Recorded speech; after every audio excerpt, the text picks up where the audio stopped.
नमस्कार, मैं हूँ ईशा और आप देख रहे हैं उत्थान न्यूज़। और इस वक्त हमारे साथ पूर्व विधायक अलीगढ़ के हमारे साथ विवेक बंसल जी हैं। विवेक बंसल जी, आज हमें जैसा पता ही है कि भारत जोड़ो यात्रा चल रही है, अलीगढ़ में इसका क्या पूरा शेड्यूल है, कब आएगी, थोड़ा सा इस बारे में आप हमें। देखिए, वो आगमन उसका आज रात को हो जाएगा अलीगढ़ में, और मडरा के पास एक रिज़ॉर्ट है, वहाँ पे वो उसका प्रवास है, रात्रि प्रवास है। उसके पश्चात जैसा कि अभी बताया कि 11:30 बजे बाबा साहब अम्बेडकर जी की प्रतिमा जो पार्क है वहाँ पर हम लोग एकत्रित होंगे, बाबा साहब को नमन करेंगे, उनका आशीर्वाद लेके उसके पश्चात जो सब होती हैं औपचारिकताएं वो पूर्ण करके हम लोग उस यात्रा को वहाँ से प्रस्थान करेंगे। और प्रयास ये है कि बाबे सैयद से पहले हम लोग वहाँ से निकलें और दोदपुर होते हुए रामघाट रोड पहुँचें। प्रशासन इसमें कुछ अवरुद्ध कहिए या बाधाएं उत्पन्न कर रहा है। बाधाएं मतलब उनको कुछ ऐतराज़ है। वो ये कह रहे हैं कि आप यहाँ से आईजी चौराहे से आप वहाँ से आप लाल डिग्गी लीजिए, और लाल डिग्गी से तो देखिए अब रस्साकसी है उसमें।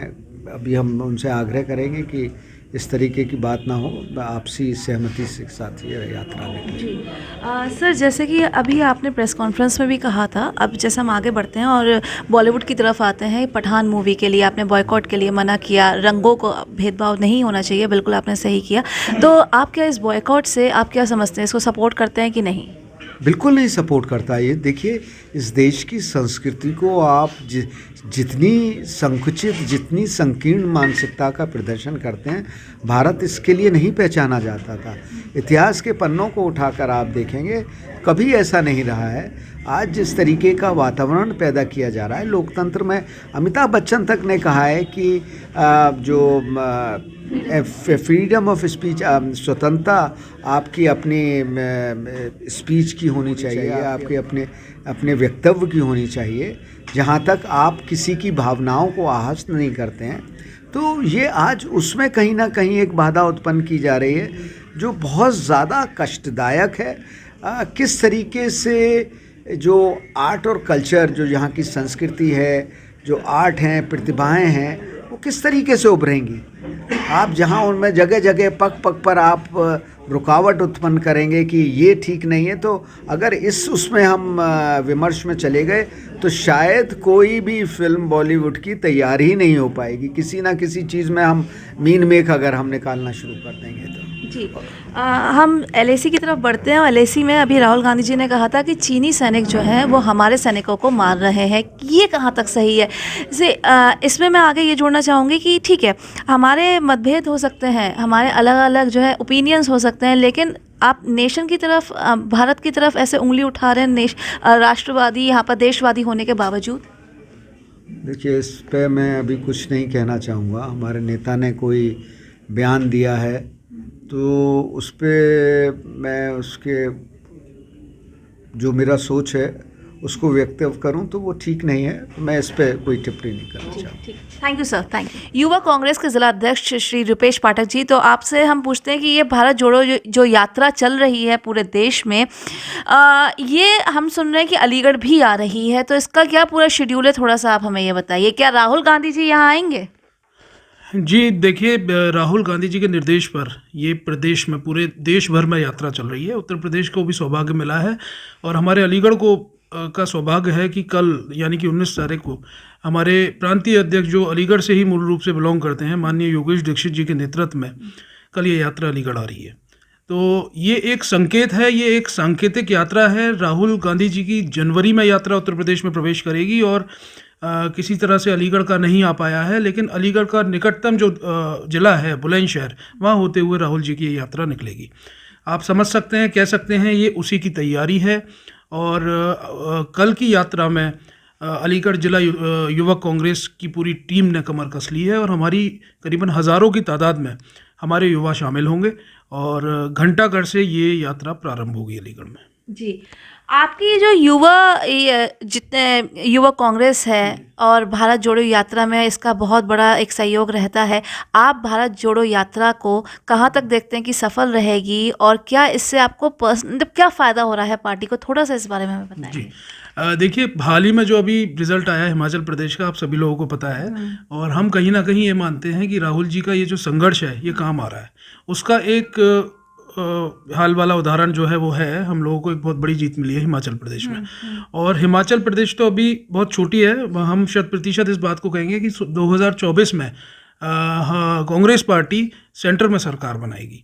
ये एक बिगुल है और हम लोग बिगुल बजा चुके हैं, और राहुल जी का जो संघर्ष है वो काम आएगा।